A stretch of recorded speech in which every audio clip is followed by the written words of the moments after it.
सुबह करीब 5:30 बजे थे और सिद्धार्थ की आंख खुली। वो अपने कमरे से बाहर आया और उसने देखा कि सभी लोग चैन की नींद सो रहे थे। तब सिद्धार्थ नील भवन से बाहर मॉर्निंग वॉक करने के लिए नील भवन के बाहर निकला और बागीचे की तरफ गया। बाहर जाते ही सिद्धार्थ ने अंगड़ाई ली और हल्का फुल्का व्यायाम करने लगा। पहले कुछ उठक बैठक की और उसके बाद सूर्य नमस्कार करने लगा। व्यायाम करते करते सिद्धार्थ की नजर अचानक से नील भवन के बाहर एक जगह पर पड़ी, जहां पर देखकर सिद्धार्थ को कुछ अजीब लगा।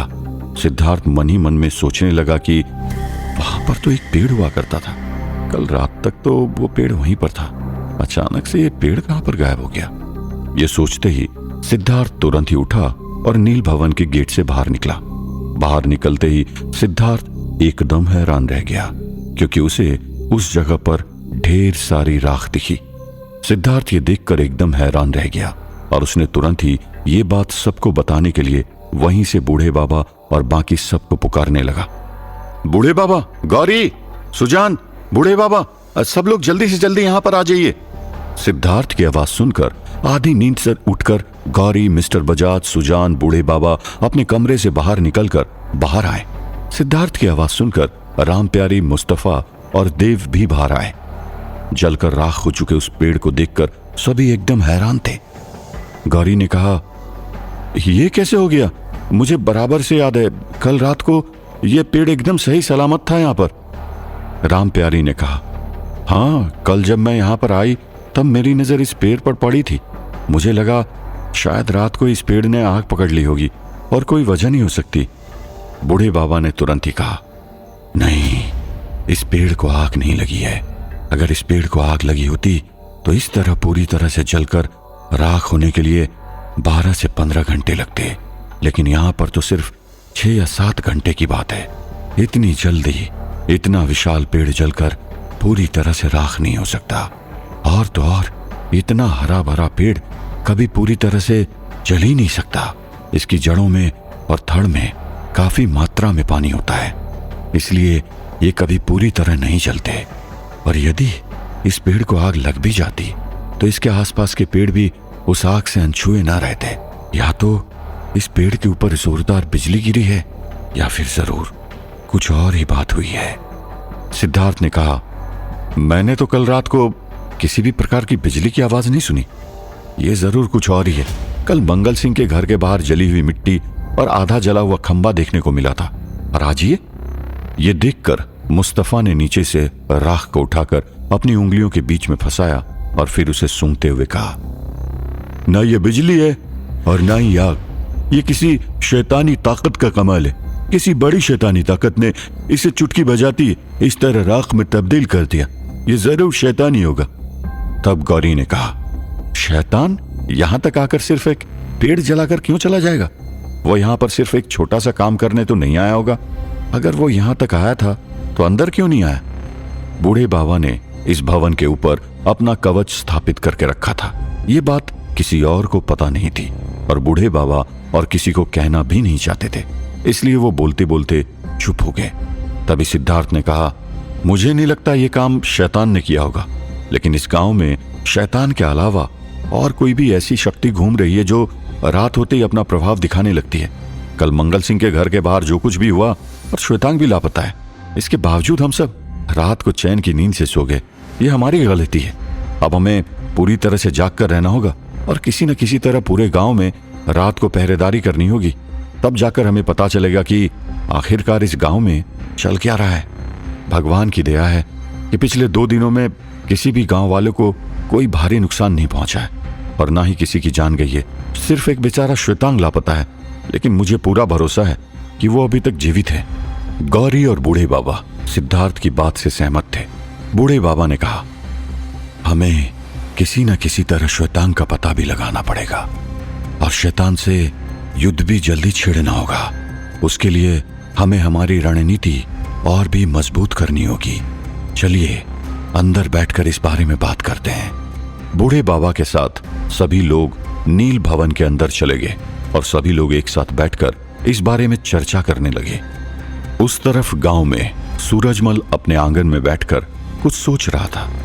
सूरजमल मन ही मन सिद्धार्थ गौरी और बूढ़े बाबा से इतनी नफरत करने लगा था कि वो उन तीनों के बारे में पूरी रात बैठकर सोच रहा था। सूरजमल मन ही मन में अपने आप से बातें कर रहा था। ये तीन तिगड़ी को किसी तरह या तो इस गांव से रफा दफा करना होगा या तो मेरे रास्ते से इन तीनों को हटाना होगा, क्योंकि इन तीनों ने मिलकर इस गांव को पर्याप्त नुकसान पहुंचाया है। फूलमती की हत्या के जिम्मेदार भी वही तीनों हैं। मैं किसी भी तरह इन तीनों को इस गांव में ज्यादा दिन बर्दाश्त नहीं कर सकता। शैतान से हाथ मिलाकर इस पूरे गांव को मैं बचा लूंगा, क्योंकि इसी में गांव की भलाई है और यह काम इन तीनों के रहते हुए कभी नहीं होगा। सूरजमल ये सोच ही रहा था कि तभी अंदर से उसकी बेटी बाहर आई और उसके कंधे पर हाथ रखकर उसने कहा, पप्पा क्या सोच रहे हो? आप पूरी रात यहां पर ही बैठे थे, क्या कर रहे हैं आप सोए भी नहीं?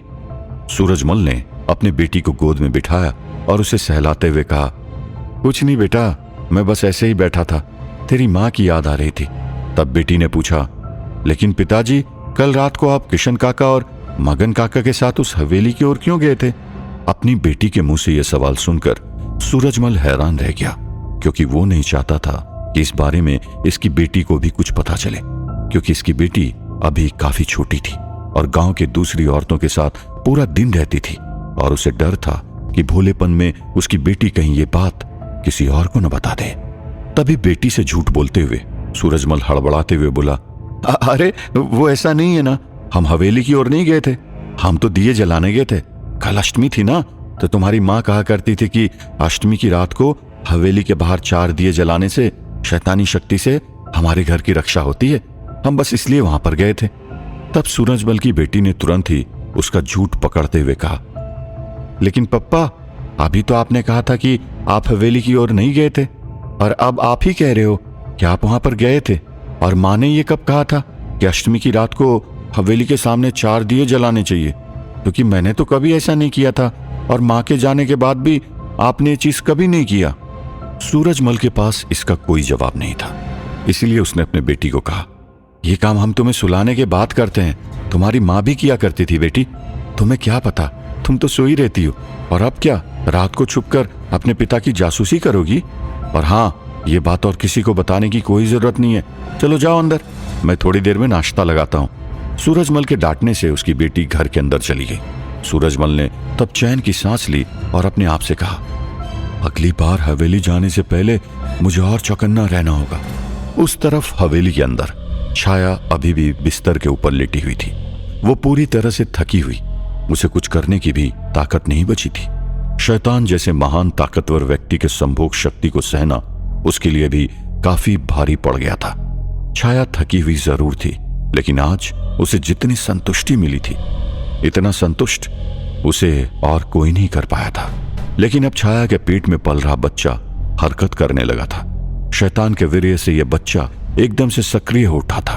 वो बच्चा इस धरती पर आकर सबसे ताकतवर बनने की नियति से ही छाया के पेट में आया था। इसीलिए अब छाया के पेट में रहकर ही वो छाया की सारी शक्तियां खींचकर अपने अंदर समाने लगा था। इसलिए अब छाया कमजोर लग रही थी। तो उसी वक्त शैतान वहां पर आया और उसने छाया से कहा, मैं गलत था छाया, तुम्हारे पेट में पल रहे बच्चे को इस दुनिया में आना ही होगा। इस काले साम्राज्य को उसकी बहुत जरूरत होगी। तुम्हारा ये बच्चा तुम्हारा नाम बहुत रोशन करेगा और यही तुम्हें मल्लिकाए कायनात के सिंहासन पर बिठाएगा। इसलिए तुम्हें इस बच्चे का जतन करना होगा। तुम्हें किसी भी चीज की जरूरत पड़े तो मुझे पुकारना, मैं तुम्हारे पास चला आऊंगा। ये कहकर शैतान वहां से चला गया। शैतान के जाते ही छाया ने अपने पेट के ऊपर हाथ रखा और मन में कहा, मुझे शैतान ने बेवकूफ समझ के रखा है।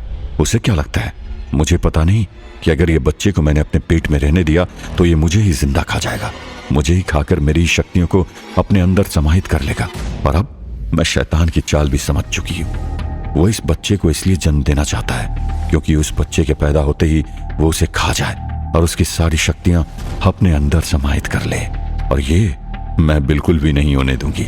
शैतान की इज्जत करती हूं, इसका मतलब ये नहीं कि मैं उसके मंसूबों से वाकिफ नहीं हूं।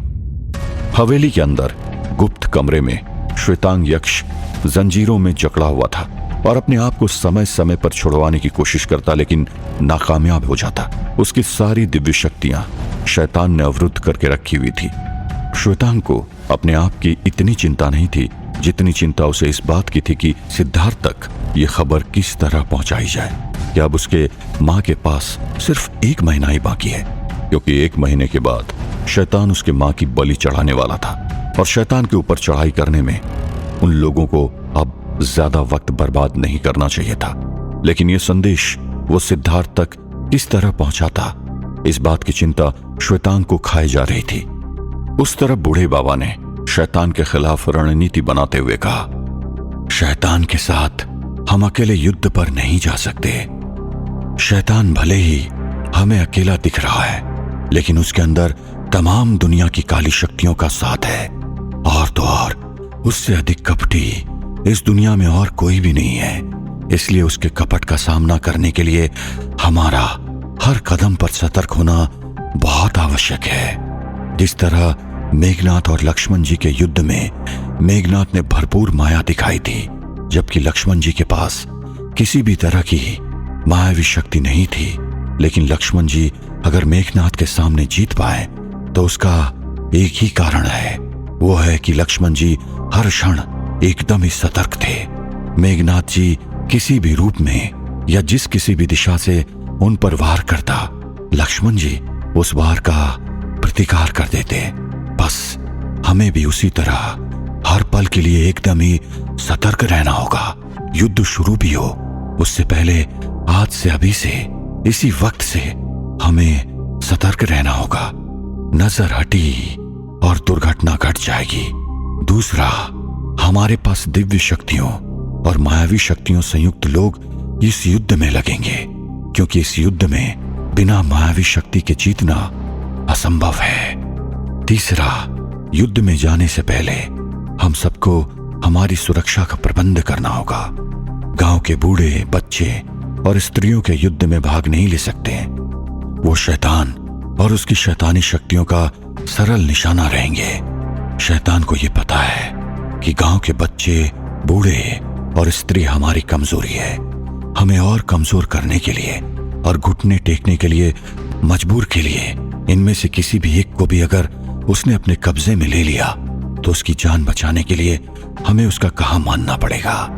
इसीलिए युद्ध शुरू होने से पहले हमें किसी भी तरह इन लोगों को किसी ऐसी जगह पर भेज देना होगा जहां पर शैतान और उसकी शक्तियां पहुंच न पाए और हम उनकी चिंता किए बगैर युद्ध कर सकते हैं। जब बूढ़े बाबा ये सारी बातें बता रहे थे तब सभी लोग एकदम ध्यान से सुन रहे थे। मुस्तफा भी एक कोने में खड़े रहकर ये सब सुन रहा था और उसके मन में कई सारे विकल्प खड़े होने लगे थे। कुछ ही समय पहले सिद्धार्थ ने सबको कुछ दिन पहले गांव में जो हुआ था उसके बारे में सविस्तार बताया था, जिसको सुनकर मुस्तफा के मन में एक अंतर युद्ध शुरू हो गया था। मुस्तफा अपने मन में सोचने लगा, आज मुझे अपनी जान की फिक्र है। क्यों है? क्योंकि मैं अपने आप से मोहब्बत करता हूँ। इसका यह मतलब हुआ कि दूसरे लोग जिनकी आज तक मैंने जान ली, ये शैतानी ताकत जान लेती आई है, उन्हें भी अपने आप से मोहब्बत होगी। तो क्या अब तक जो मैं करते आया हूँ वो गलत था? या शैतानी ताकत हासिल करने के लिए ये सब जायज है? ये लोग जिनके साथ मैं इतने वक्त से रह रहा हूँ, ये जानकर कि मैं शैतान का मुलाजिम हूँ और उसी की इबादत करता हूँ, मुझे शैतान के पास भेजने के लिए यहाँ तक लेकर आए। क्यों? ये लोग चाहते तो मुझे आसानी से मौत के घाट उतार सकते, लेकिन उन्होंने ऐसा नहीं किया। उल्टा शैतान के पास मुझे भेजने के लिए राजी भी हो गए। क्या अच्छाई इसी को कहते हैं? मुस्तफा ये सोच ही रहा था कि अचानक गांव की एक लड़की दौड़ते हुए वहां पर आई और उसने अंदर आते ही दरवाजा बंद कर दिया और हांफते हुए कहने लगी, श्वेतांग यक्ष का पता चल चुका है। ये सुनकर सब चौंक गए। कौन थी वो लड़की और उसे श्वेतांग यक्ष का पता किस तरह चला? क्या ये लड़की सच बोल रही थी या शैतान का कोई नया जाल बिछाया जा रहा था?